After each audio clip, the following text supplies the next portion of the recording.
Service മാറ്ററുകൾ നമ്മൾ പലപ്പോഴും ചെയ്യാറുണ്ട്. ഏത് വാർത്ത എവിടെ കിട്ടിയാലും നമ്മൾ നൽകാറുണ്ട്. ചിലതൊക്കെ ആധികാരികമാണോ എന്ന് പോലും നമ്മൾ പരിശോധിക്കാറില്ല. കാരണം വരട്ടെ, വാർത്തകൾ വരട്ടെ, ആളുകൾ അത് ക്രോസ് ചെക്ക് ചെയ്തൊക്കെ എടുക്കട്ടെ എന്നൊക്കെ വിചാരിച്ച് നമ്മൾ പറയാറുണ്ട്.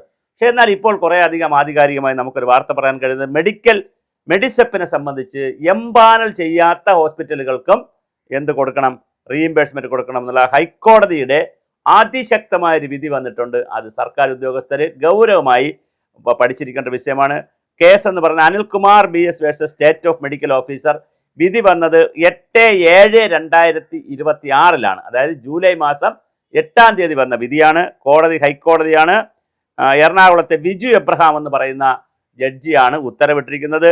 WPC അതായത് റിട്ട് പെറ്റിഷൻ നമ്പർ 3703/2026. ഇത് ആർക്കെങ്കിലും നെറ്റിൽ അടിച്ചു നോക്കിയാൽ കിട്ടും. അതുകൊണ്ടാണ് ഞാൻ കറക്റ്റായിട്ട് പറയുന്നത്. 3703/2026.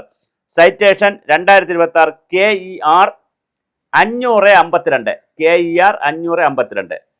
ഹർജിക്കാരനായിട്ടുള്ള ആള് മെഡിസെപ്പ് സ്കീമിൽ അക്യൂട്ട് മെലോയിഡ് ലുക്കീമിയ രക്താർബുദമായി ചികിത്സയ്ക്കായി സ്കീമിൽ ഉൾപ്പെട്ട ആശുപത്രിയിൽ ചെന്നപ്പോൾ വേണ്ട സൗകര്യമോ സ്റ്റാഫോ ഇല്ലായിരുന്നു. അതിനാൽ Amrita institute of medical science കൊച്ചിയിൽ പോയി ചികിത്സ നേടി. എന്നിട്ട് ഇൻഷുറൻസ് കമ്പനിക്ക് കൊടുത്തു. മെഡിസെപ്പ് ഉള്ള ആളാണ്. പക്ഷെ കമ്പനി അത് നിരസിച്ചു. കാരണം ആശുപത്രിയെ എംപാനൽ ചെയ്തിട്ടില്ല എന്നുള്ളതാണ്. പക്ഷേ ഇത് അദ്ദേഹം ഹൈക്കോടതി പോയപ്പോൾ കോടതിയുടെ നിരീക്ഷണം ചികിത്സ മെഡിസെപ്പ് കറ്റാസ്ട്രോഫിക് പാക്കേജിൽ ഉൾപ്പെടുന്നതാണെന്ന് സർക്കാർ സത്യവാങ്മൂലത്തിൽ സമ്മതിച്ചിട്ടുണ്ട്. 9.46 ലക്ഷം രൂപ മുതൽ 17 ലക്ഷം രൂപയ്ക്ക് വരെ അർഹതയുണ്ടെന്നും സർക്കാരിൻ്റെ ഉത്തരവിലുണ്ട്. അപ്പോൾ രസകരമല്ലേ കാര്യങ്ങൾ. സുപ്രീം കോടതി വിധി ശിവകാന്ത് ജാ versus union of India 2018-16 SCC 187 ഉദ്ധരിച്ചുകൊണ്ടാണ് ഏത് ചികിത്സ വേണമെന്ന് തീരുമാനിക്കുന്നത് ഡോക്ടറാണ്, രോഗിയല്ല.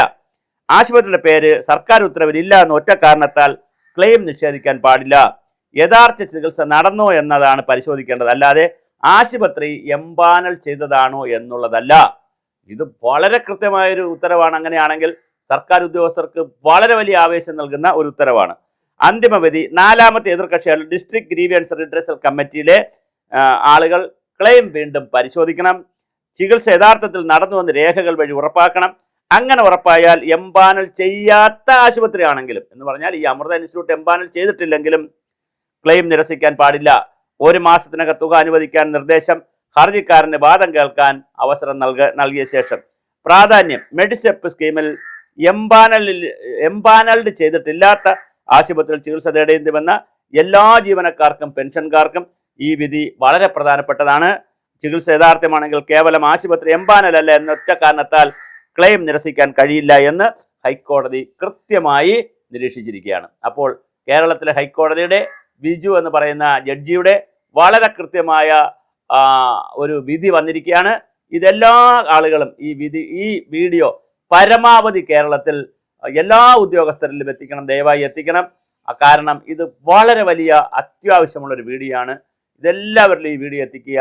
മെഡിസെപ്പിൽ വളരെ നിർണായകമായ ഒരു വിധിയാണ് വന്നിരിക്കുന്നത്. ഈ വിധി വളരെ കൃത്യമായി എല്ലാവരും മനസ്സിലാക്കുക.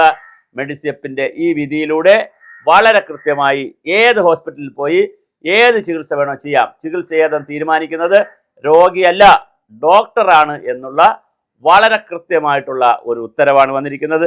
അതുകൊണ്ട് എല്ലാ ജീവനക്കാരും പെൻഷൻകാരും സുഹൃത്തുക്കളും ഇത് കൃത്യമായി നിങ്ങൾ സർക്കുലേറ്റ് ചെയ്യണം. വളരെ പ്രധാനപ്പെട്ട ഒരു വിധിയാണ്. കഴിഞ്ഞ ദിവസമാണ് ഈ വിധി വന്നത്. ഇത് ഇൻഷുറൻസ് കമ്പനിക്ക് അങ്ങനെ ക്ലെയിം നിഷേധിക്കുവാനുള്ള ഒരു സാധ്യതയുമില്ല എന്നുള്ളതാണ് ഈ മെഡിസെപ്പ് പരിപാടിയിലൂടെ കോടതി മുന്നോട്ട് വയ്ക്കുന്നത്. ഇത് വളരെ പ്രധാനപ്പെട്ടതാണ്. പക്ഷേ മെഡിസെപ്പിൻ്റെ ഭാവിയെ സംബന്ധിച്ച് ചില വിഷയങ്ങളുണ്ട്. ഉമ്മൻചാണ്ടി ആരോഗ്യ പദ്ധതി അനുസരിച്ച് 25 ലക്ഷം രൂപയുടെ ആരോഗ്യ പദ്ധതിയൊക്കെ വരികയാണ്. അത് വന്നാൽ മെഡിസെപ്പ് എങ്ങോട്ട് പോകും എന്നുള്ളതിനെ സംബന്ധിച്ചുള്ള ആശങ്കയുണ്ട്. അത് വേറെ വശത്തിൽ നിൽക്കുന്നു. പക്ഷേ ഈ മെഡിസെപ്പിൽ ഇപ്പോൾ ഉള്ള ഇൻഷുറൻസ് കമ്പനിയുടെ ഈ പരിപാടികളൊന്നും നടക്കില്ല എന്നാണ് ഹൈക്കോടതി അസന്നിഗ്ധമായി പ്രഖ്യാപിച്ചിരിക്കുന്നത്.